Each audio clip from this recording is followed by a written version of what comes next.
I was my company's bottleneck. And I changed that. And the company grew exponentially. Everything changed. The truth is, the reason that majority of people can't be great leaders is because, like Peter Drucker mentions, you can't manage people if you can't manage yourself. When did you actually realize that the first thing that made you successful was not actually holding you back? It's an absolute principle. What got you here will not get you to the next level. So I want to understand what actually broke in your own old systems that you built. Wallahi, this does really get me emotional. It really confuses me how entrepreneurs can think they can have a stable business without having a stable life. So what would you say then is the genuine mindset shift or habit, that separates CEOs who stay stuck from those that scale? If I was to put it down to one thing. Welcome to Central and CEO, the first conversation of a new era. For over 3 seasons and many, many important moments, Central and COO was where we unpacked mindset, systems, structure, the mechanics of actually being a good entrepreneur. But somewhere along the journey, something shifted. We realized that if we wanted to make a bigger impact, we needed to focus not just on entrepreneurs, but on high-level CEOs that are working on big, impactful businesses. This new podcast, Central and CEO, is a big part of the next chapter. This will be the place where CEOs can rebuild, redirect, and genuinely start to grow again. We will break down the frameworks, the failures, the questions, and the identity shifts that turn good operators into world-class CEOs. And this first episode is special to our heart because it's our story too. The truth about what it took for us to become the kind of leaders who can build and coach other leaders. So if you're a founder, a builder, a visionary, trying to scale what you've already started, then welcome, marhaban. You found your space. This is Central and CEO, where leaders are built and not just silenced. We're going to start off with just kind of discussing how you actually got to a point of success and why that same thing is actually holding you back, why that thing has held you back in terms of scaling, and when you fixed that, it allowed your businesses to scale. So just the first question for me then is, when did you actually realize that the first thing that made you successful was not actually holding you back? Yeah, barakallahu feek, bro.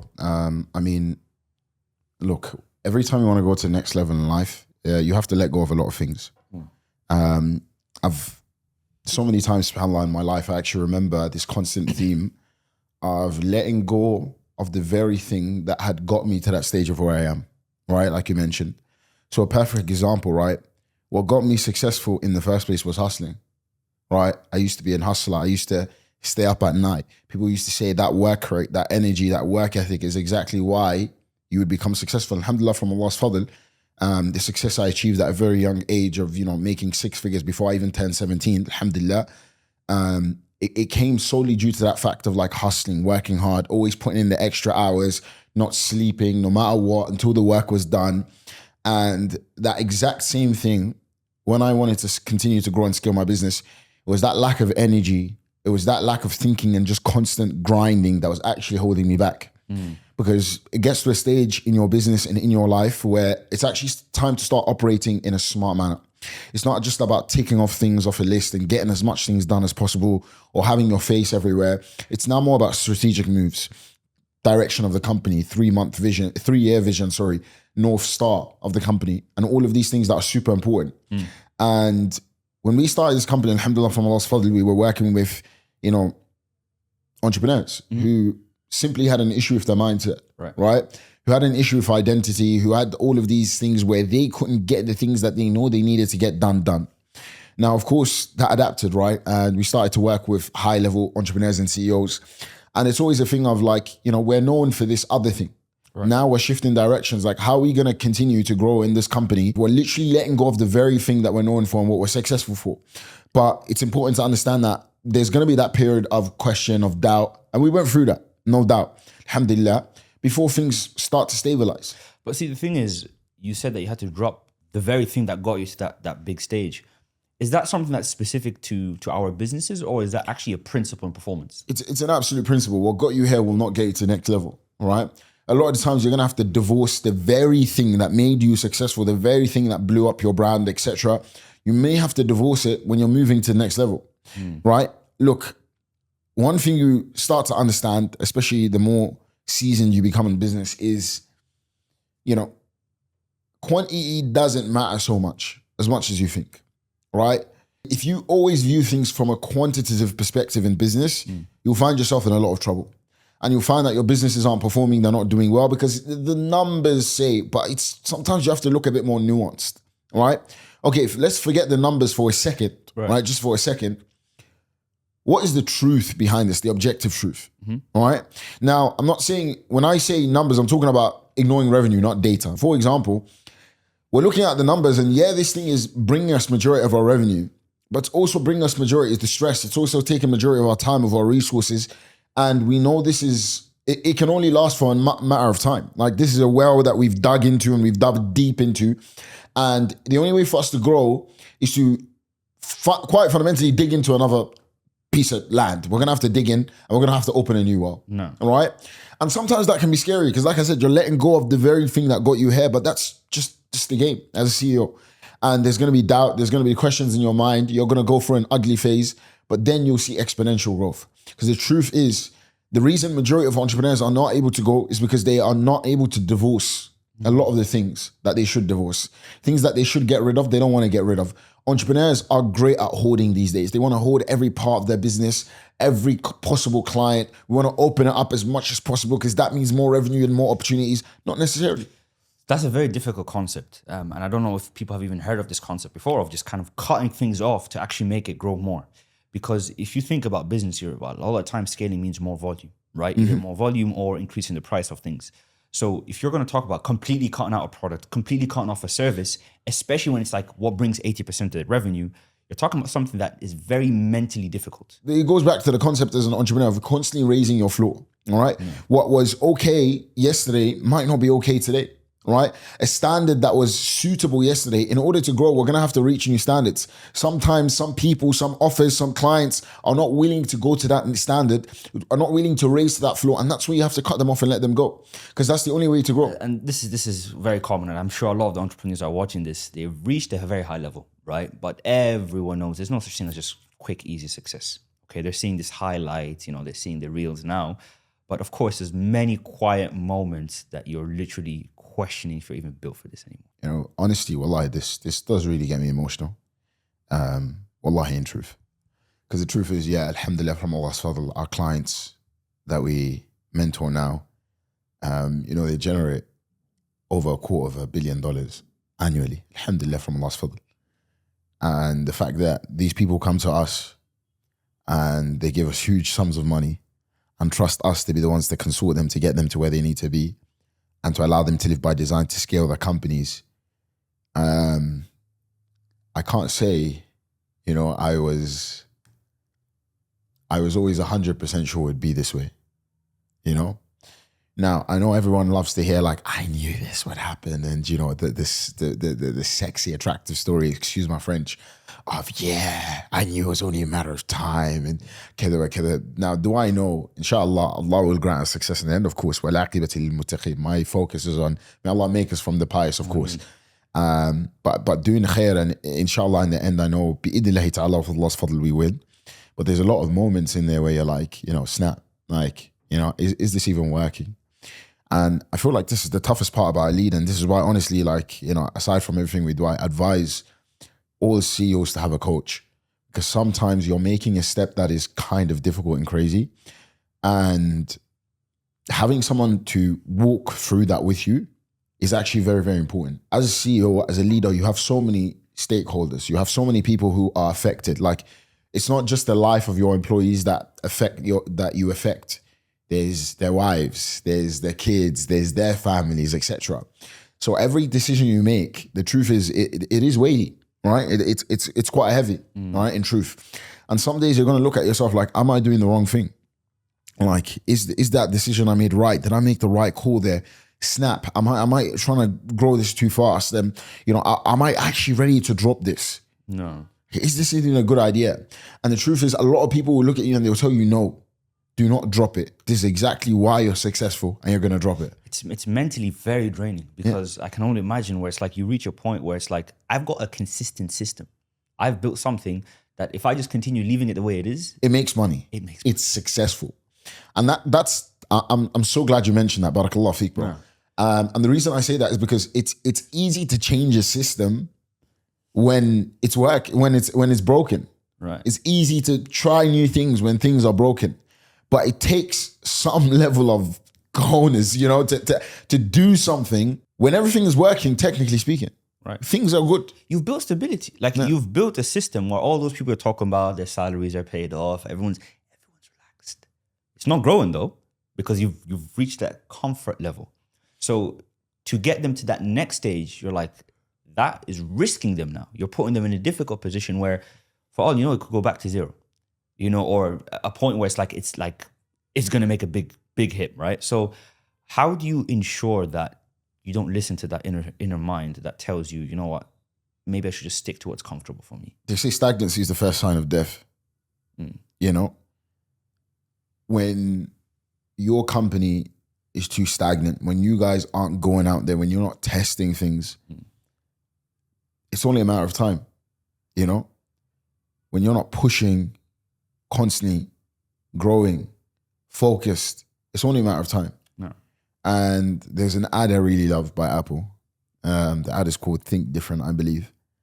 And you know, in the whole video, it's showing like different influential people who, in one way, shape, or form, had an effect on how the world is today. I remember towards the end, you know, he makes a statement about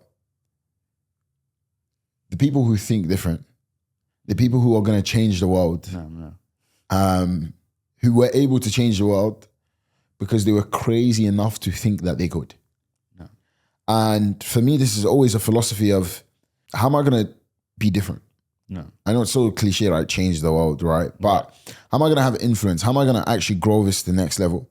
And tying it to a mission that's important to you is obviously essential as well. You're having a why behind why you do anything you do. Sure, why scale to the next level? If there's no reason why, then what's the point? The truth is, it's tough. It's dark. The doubts are going to be there, right? And when you start doubting yourself, it's actually a good sign. I tell clients, you know, sometimes clients tell me, oh, I have imposter syndrome, etc. Do you think none of us have imposter syndrome? Do you think, like, you know, in the beginning when I started to work with the CEOs, like, there was an imposter syndrome, like, okay, snap. Like, now I'm working with a guy who has $100 million business and, you know, I've only revenued about 10, 15 mil, right? Right. Now I'm working with a guy who's revenue 10x what I've made. But truth is, sure, there's imposter syndrome there, but I understand my design, right? And we understand the power of what we have, and it works on him, right? He comes back, he's like, this is the best thing that's ever happened. So in the beginning, there's always going to be doubts, but you have to fight through the doubts until the results reinforce your decision. And obviously, like, one of the things you talk about is the fact that obviously scaling is in phases, okay? And when did you actually start noticing that leadership wasn't just about like just scaling all the time, but was more so just kind of, you know, going with a sequence of some sort? I mean, look at the market. Have you ever seen a market that just goes up and doesn't come crashing down right after? Like, in life, have you ever seen a sprinter or a footballer run for the whole game? Or a sprinter sprint over a long distance of time, constantly sprinting? It doesn't make sense. Why? Because you need to stabilize, all right? After you scale your company, if you don't stabilize, your company's gonna blow. If you imagine, you know, there's a pattern we refer to in charts, it's the bull flag, right? So what happens is, you're scaling, your company's growing, and you guys keep pushing to scale. And then what happens, you drop massively. It's the same thing as the market, right? Relief. You need to get some relief. You need to get some period where you calm down. You've just done, I'm not talking about like little 10 to 20% growth, but I'm talking about exponential growth. Right. Maybe you went for a stage where you changed a lot of things in the company, and you have to if you want to scale your company. There's going to be things that you're going to have to radically change, radically get rid of. You're going to have to spend some time after reaching that goal actually stabilizing and making sure these things can be sustained before chasing the next sprint. Right. So there's an issue because you get a lot of founders that are stuck in the breathing phase, right? The relief phase, where it's just like, yeah, I'm just taking care of things and again, like we said, stagnancy is a great sign of what? Decline. So you keep doing nothing. It's only a matter of time before you crash. No. But you constantly chasing scale after scale after scale after scale. Likewise, it's only a matter of time before you crash. And we've seen it. Companies that grew very, very quick, exponential growth. No. Right? And if you look at the book Good to Great, he talks about it a lot, or Built to Last, by Jim Collins, right? He mentioned several examples in the book of companies that built, they scaled, and then straight away they went crashing down. No, even reminds me one of the patterns you talk about in charts as well is what they call the fake out flag, which is when you have this big impulse and then they just continue trying to keep going up. What happens is you just see that they just get smaller and smaller until they burn out and the whole market's come down crashing. It's exactly the same in the business. One thing you have to consider is your team as well. That things have to stabilize. After every crazy period, there has to be stability. No. And that's the first thing we identify within our clients is what phase is he currently in? Is he in a phase where he's been breathing for too long, where he needs to actually scale now? Or is he in a phase where, okay, snap, we're going to have to really stabilize here. No. Like you can't chase another scale goal right now. No. Yeah, I know how sexy it sounds. Like, in every video almost, you hear people saying, if you want to grow your business by 3 to 10x. Yeah. I know, entrepreneurs believe they should be scaling every single day. No. That's not true. Sometimes your goal is to actually build stability first in the company. Right? Over a certain period of time. I'm not saying you're not thinking of the sprint that is to come, but you're thinking of that sprint and building stability so you're ready when the time for sprinting comes. Continuously raising that floor. Precisely. No. And that's the thing, like it's that realization that you made, which was, it's not really just about effort and pushing and pushing and pushing and pushing because people get burnt out. Humans get burnt out. Like you're not working with machines all day, right? So you have to have that alignment. And alhamdulillah, that was the start of this big rebuild. But the main thing was obviously when you start relieving in terms of the business, the main thing is systems, right? So when you've built your first set of systems to allow the business to start growing, were they for yourself specifically or were they for the business directly? So for yourself, till today, and I want to make this statement really clear, it really confuses me how entrepreneurs can think they can have a stable business without having a stable life. How a CEO believes his business is going to be stable, strong, and structured when he's not stable or structured. I don't see how people can believe that would ever be the case. Like, it genuinely makes no sense. If your engine isn't good, the car doesn't run very great. It's actually common sense if you think about it. A system is only as good as its operator. The CEO is the most important variable as to the success of a company, right? I mean, literally one of the variables that, again, Jim Collins talks about in the book Built to Last and Good to Great, he talks about level 5 leaders, right? Having such a great leader, a level 5 leader that can push that company forward. That's the biggest one of the biggest variables as to whether a company is going to succeed or not. What's the level 5 leader? It's a great leader, right? A leader who's structured, who knows what he's doing, he knows how to multiply people. He has a system he follows, a way he lives. He's structured, he's well thought. It's not just random or ticking off things, etc. Now, you can go into depth as to what a level 5 leader is, but I'll tell you what he isn't. Right? He isn't a guy who wakes up at random o'clock. He isn't a guy who just opens his laptop with brain fog at 2 p.m., doesn't know what to do. He isn't a guy who just sends commands through Slack when revenue is low and then randomly disappears when revenue is high. All right? That's not what a level 5 leader is. And the truth is, the reason that majority of people can't be great leaders is because, like Peter Drucker mentions, you can't manage people if you can't manage yourself. If you do not have the ability to manage yourself effectively, to actually live in a structured way, to have systems in your life, to have design and structure in your life, I'm very confused as to why you can expect that for your company. In order for your business to scale, your mindset has to scale, right? That's the first thing we work on with our clients when it's time to scale. Okay, what identity do you need to have in order to be the one to drive this company to where it's going to be? Because if the mind of the founder is still in 500K, how the hell is he going to get to $1 million? It's impossible. So we understand that the biggest variable when scaling is to what? Is to always change the founder. You change the founder, you have a crazy effect on the business. And we prove that through our clients. We work on founders. Founders straight away, when they become locked in, when they're able to perform at their peak, the brain fog is gone, they have the identity they need, everything is there and set, the systems, the structure in their life. The company scales exponentially. Wow. I want to go deeper into you now. Okay. Bismillah. So look, at the end of the day, Allahumma barak, you've worked with pretty much, almost 1/3 of $1 billion, getting closer to that number there in terms of the amount of entrepreneurs that we're working with. Now, obviously a part of that is from personal experiences in building your own companies as well. Alhamdulillah. And one thing you always like to say is that the system creates the standard, right? But the thing is, this sounds like a lesson from your own mistakes as well, right? So I want to understand what actually broke in your own old systems that you built. Yeah, Allah bless you, bro. Yeah, people don't understand that everything I've created in my life was things that I struggled with, right? And that's why Live by Design is so great, because it wasn't created by some guy who sat down with a bunch of CEOs and just asked them questions. It was created by a CEO, a guy who went through the same frustrations of trying to scale the company, of trying to grow, of brain fog at 2 p.m. and, eye bags, I went through the exact same process. Hence why I understand it so much. And of course, we became greater and better. The more founders that we've worked with, alhamdulillah, you have far more data, of course, etc. You see more situations. But my company, alhamdulillah, was doing very, very well, alhamdulillah, at one point. And, no matter what I did, and I've been telling this story since Mind Control days, no matter what I would do to actually get the company to grow, I would always meet some resistance. And we're talking funnels, operations, everything, whatever I would do, it's always I'm meeting some resistance. And that's when, I decided to look in the mirror, and work on me. Because I noticed that, okay, when did the business actually start to suffer? When things in my personal life got crazy and shaky. Right, my dad had surgery at the time. Alhamdulillah, he's okay for you guys who are concerned. Alhamdulillah now. By the time my father was going through surgery, I wasn't sleeping the best. There was things I had to sort out with family, etc.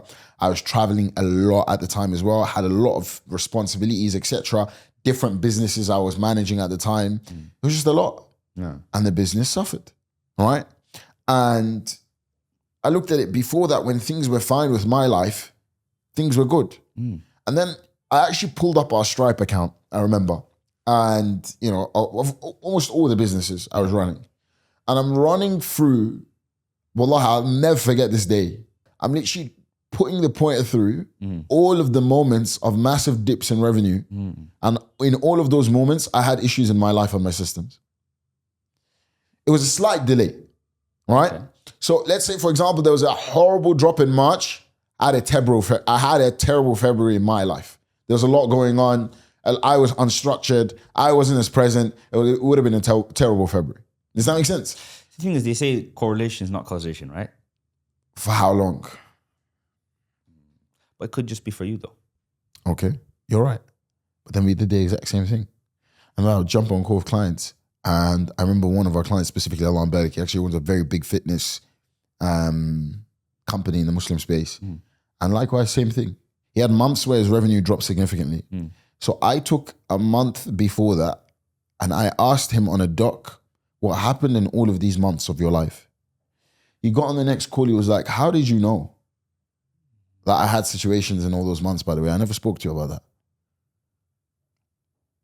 I goes, I never got it from speaking to you. I got it from your finances, your company revenue. So see, this is more so what we talked about at the start of the podcast, which is reading between the lines. It's not that we're not looking at the numbers. We're looking at the numbers, but it's really a different interpretation how you view them. Because most people see increase ad spend, increase revenue. Why is the ROAS decreasing? They're not looking at these things that most people don't look at because it's not relevant. Right? Why is my situation with my wife or my sleeping schedule or what I'm eating? What has I got to do with how my business is performing? Right? I think subconsciously founders know. But it takes a man to accept it. It takes a man to sit down and say, you know what? Yeah. I haven't been up to scratch. That's probably why my revenue isn't doing great. I'm not saying it was an easy situation for me or thing for me to accept. No. But sometimes, like we've talked about, like as a CEO, you have to face the brutal facts. No. And the brutal fact is, I was my company's bottleneck, and I changed that. No. And the company grew exponentially. Everything changed. When I built systems in my life, I structured the way I was living. I became more rigorous in terms of the things I accept, don't accept, how I structure making sure I had time for deep work, removing meetings, pushing them to different parts of the day, etc. When I started to focus, my diet changed everything, completely changed how I eat, every single thing. Everything started going well again. Magic. It's fine. Even speaking to one of long-term clients, he's had, I believe, $5 to $7 million in revenue. One of his businesses, Allah Mabarak. And he was like, to be honest with you, I had to really push my ego to go through with this program, Live by Design, because it's very difficult to go to someone and say, I need help. You know, even when I was on the call with him, that's literally how he said it, whispering. You know, it was like, it's very difficult to accept because like you, bro, like $5 million, $7 million it's not chicken change, right? You're talking about building something which is big, someone that everyone is looking up to. And you know, the fact that you can come in and have a community of people and have someone that overlooks and says, you know, I actually understand what you're going through right now. It's not your fault. It's a systems issue, you know? And I actually want to make that clear to entrepreneurs and CEOs and everyone watching. It isn't actually your fault. Yeah. Like, you have so much going on. You have so many variables in your life as a CEO. There's so many different people you have to handle as a founder. You know, we have family, we have a company. Like, I get it. I get why you just pick up anything and you're sleeping at X o'clock and, you know, all the nonsense out there that's been publicized in the space as well. I actually get it. No. But it's time for you to actually look in the mirror and be like, snap. No. Right? And this is a thing that we really care about with our founders. Like, you know, in a world where there's so much falsehood and so much batil, like, we just don't have any of that here. Like, we're just not about any of that. And it's funny you say that because when you're building a system, right, or changing a system, there's going to be a lot of friction that's going to kick in, or, you know, arrows are going to start getting shot your way. But I think the most difficult system to rebuild is right here, right? And obviously in the beginning we had mind control it was quite easy to change the way they think. But when you've built a $10 million business, when you've built something that's very big, you have a way of doing things. And this is all you know. And you're coming here and you're challenging them, saying, no, like, you shouldn't be doing that. You shouldn't be spending time on that. You shouldn't be changing this. Like, that is something which is not easy because it's an inner rebuild more than anything, right? I think it's worth noticing that the clients that we've seen have the most success were the ones who were best at leaving their ego at the door, right? The clients that we've seen that had the most exponential growth, the most success, that achieved the most with Live by Design, crazy growth in their companies. Yeah. And their businesses and their lives were the ones who are actually able to leave their egos at the door. And it's something, honestly, like when I discuss with clients, like, you know, in our early calls, I'm like, listen, there's going to be times where you're like, this guy's hitting a nerve here. But sure, great. Just let the nerve be hit. Sometimes you need to hit nerves, right? Sometimes it's what has to be done. Now, I'm not telling you that I just disrespect my clients in any way, shape or form. They're saying things and they're saying things respectfully. Of course. But even sometimes when you say a hard truth respectfully, it's still a hard truth. Does that make sense? In the beginning, they show and they reflect a bit of, you know, defense. Like, I don't want to accept this. The ones that are able to be like, you know what? You're right. Let me just put it to the test. Yeah. They're always like, snap. Like, oh my God, I didn't know it would be this easy. And, you know, it was because that's the truth. It's sometimes success is behind the brutal facts, like we say. Just your ability to just accept. And sometimes I get it. It's you going against everything you've been taught as a CEO, everything you've learned, etc. But it's like, if that's what has to be done, that's what kind of has to be done, innit? So for you then, what would you say is your biggest belief about success or control or a system that you actually had to unlearn in order to grow? Yeah, that's a really good question. There's a lot of them. But I can tell you one big one was this concept of a super who. Yeah. Like this guy, he's going to come in, he's Superman. You know, we painted a picture of him. He's going to come in, he's going to do X, Y, Z and keda with keda, and then everything is going to be solved. Now, I'm not saying that there isn't such thing as super who's, and super who's aren't important. Right. I'm saying 95% of the time that super who's the you that you should be. And that's the problem. Even if you actually get one that exists, they can't operate, can they? We've seen multiple clients try hire these super who's and they end up getting diminished, or they leave the company, or they don't perform to what the standard they thought they would perform. Why? Because a bad system will break a good person every time, right?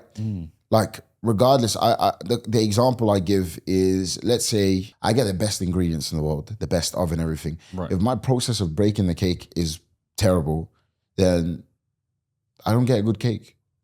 Likewise, when people come into your system, if your system is terrible, then your system is going to destroy them. So the first thing you actually need to do is step back as a founder and assess your system. Assess how things are going, all right? At least have a basic understanding of the drive. No one can come into your company and design the whole system properly for you, right? It has to start with you. It has to individually start with you. No. You give the direction, you break things down, and then sure, they can come in, complement those systems, etc.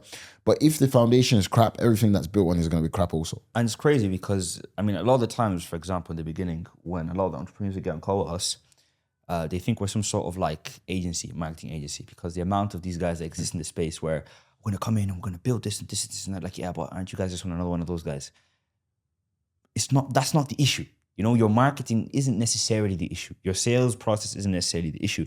But Okay, well, like, are you telling me with all the books on marketing and sales, like that's still your fundamental problem? it's I don't know why everyone thinks that's the case. You know, they think, oh, no, I just need to scale my business. I need to put more money into ads. I need cash flow. I need investors. And it's like, no. You've looked at everything but the main thing that's at the top, and that's you. And this is why we have the, alhamdulillah, the scale readiness test, right? Alhamdulillah, this is something that, alhamdulillah, I built for founders, right? How can they actually understand when it's time to scale on the variables that are stopping them from scaling? No. Right? It's very similar to, you know, sort of using Eliyahu's Goldratt's theory of constraints that he built. No. We built one for founders where they can actually see when it's, before we start actually heading towards a crazy scale goal and trying to scale, how do we actually understand that we're ready?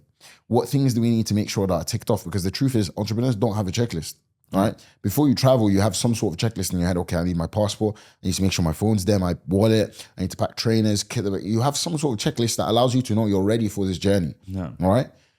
But if you don't have a checklist when it comes time to scaling or when it comes time to making great changes in your company, so how do you know it's time? Yeah, I'm not saying that it's not going to be variables that are going to come through when you're scaling, all right? Likewise, when you travel, you have your problems. But it's much better to make sure that you've at least taken care of all of the foundational things, the most important things, so you can deal with those things that arise. I think one of the things about building systems, and you did mention the super who, but at the same time, we know that hiring is extremely important. Of course. Right? But there reaches a spot, and I think I just speak to so many founders, and this is the biggest issue. They say, I've got trust issues. I don't think anyone can do it as good as I can, right? So do you remember the moment you started realizing, you know what, I need to probably start trusting people a little bit more so I can actually exit my business and build better process? You know, there's been a lot of let go phases in my life where I've learned I need to let go of things. Now, that can come in two meanings, meaning either let go of it as in delegate it to someone else, or just completely let go of this thing and eliminate it, right? And I am a strong believer of eliminating things, not optimizing things that should be eliminated. No. The first time when I initially look at something, I'm not saying who should I delegate this to, I'm saying should this even be there in the first place, right? Now, if it needs to be there, then you have to learn to let go as a CEO. And trust me, I know it's hard, right? Especially when a business has been built around your genius and, you know, your success and your plethora of, you know, situations that you've been through that have allowed you to gain this insight. And oh my goodness, for you to let that go to someone else, it doesn't feel like it makes any sense, right? Logically speaking, it's like, you know, and a lot of the times, one of the greatest things we have to teach our CEOs is how to let go, because you have to let go.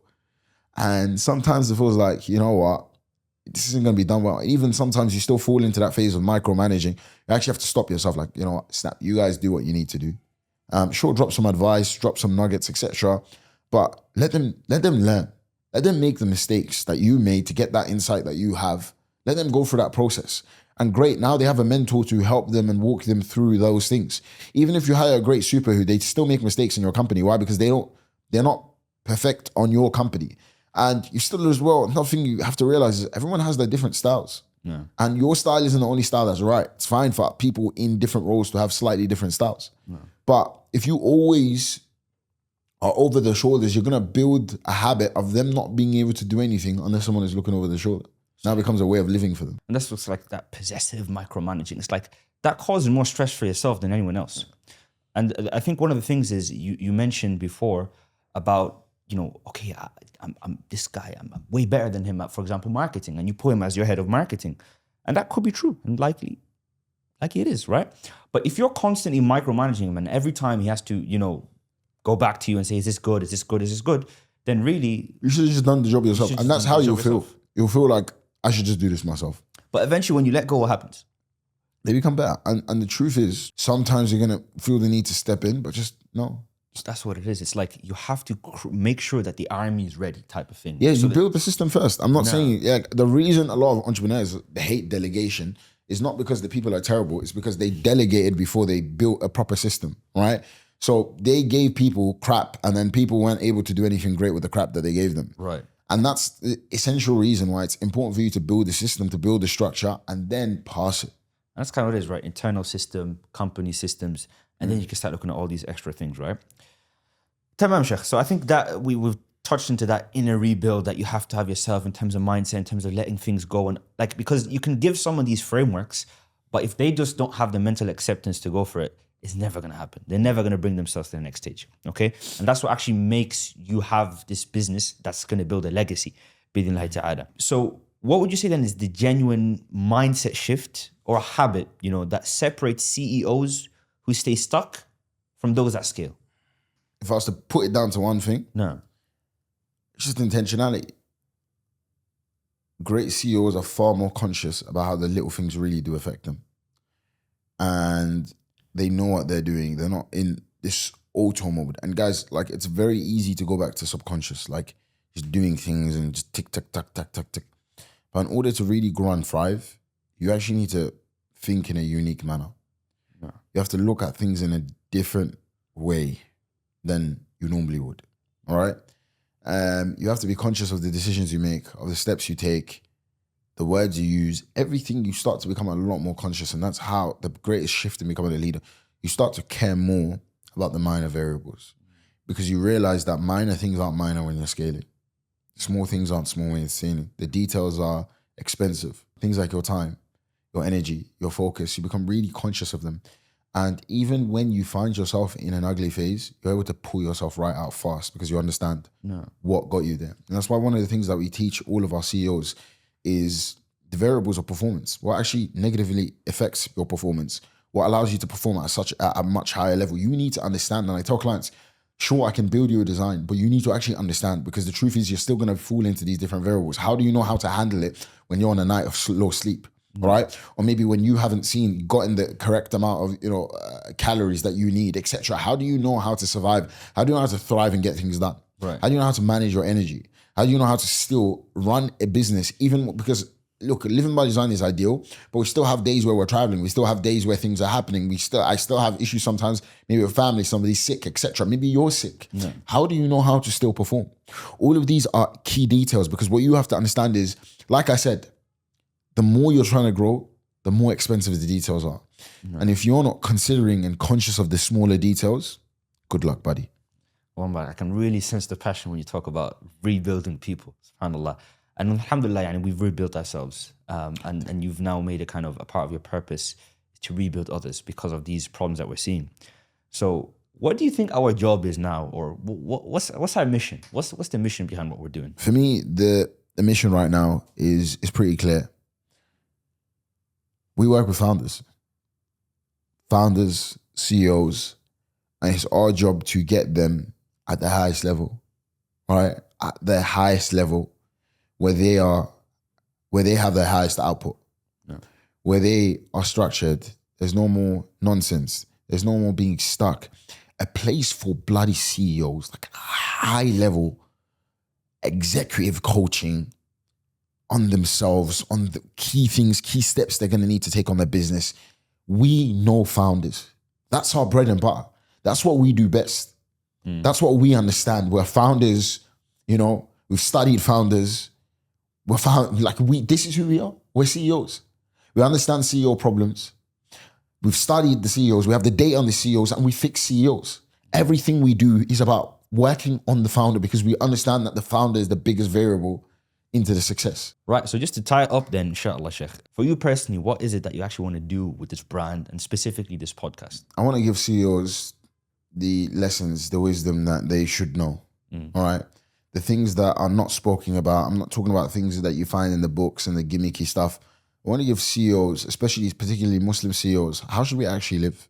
All right. What makes a great CEO? And I want them to be, first of all, self-focused. All right, on making sure that they live a great life. And because I'm sure that once they live a great life, once they live in an optimal way, everything else becomes optimal as well. right? I want CEOs to understand that there's certain truths that they're hiding behind, and it's our job to expose them and to bring them surface level, to bring them structure, to make scaling easy for them, right? And is scaling easy? No. But does it have to be as difficult as people make it seem? Also no. So I want to go against this constant talk of marketing and sales, etc. Because let's be honest, clearly it's not the biggest driver. Is what we're preaching crazy? No. Is it hard to accept? Sure. Of course. But it's common sense. I think that's one of the main reasons we even started this podcast, right? We found that by rebuilding ourselves, everything changed. Like everything changed. Walillahi alhamd. That's been the story of my life. No. Every time I worked on me, everything else in my life changed. No. And that is why, a long time ago, I made a pact with myself to never stop self-developing. Like I made a promise to myself to never, ever stop self-developing, because I understand that that's going to be the greatest variable in my success. And that's what it is, Sheikh, right? Leadership isn't just about knowing all the answers and believing that you have everything figured out and, you have this image you want to put out, but it's really just about becoming the kind of person that can ask better questions, right? And that's what this podcast is for. It's to rebuild and improve leaders one conversation at a time. Alhamdulillah. Allah bless you, bro. Barakallah feekum. If you're a Muslim entrepreneur doing over 100K a month, you cannot scale using the same system that got you to where you are now. You need to upgrade yourself as a founder. This is the exact same thing we've done for all our clients, and they've been able to 3 all the way to 10x in revenue. So if you would like us to do the same thing for you, then click the link in the description down below now.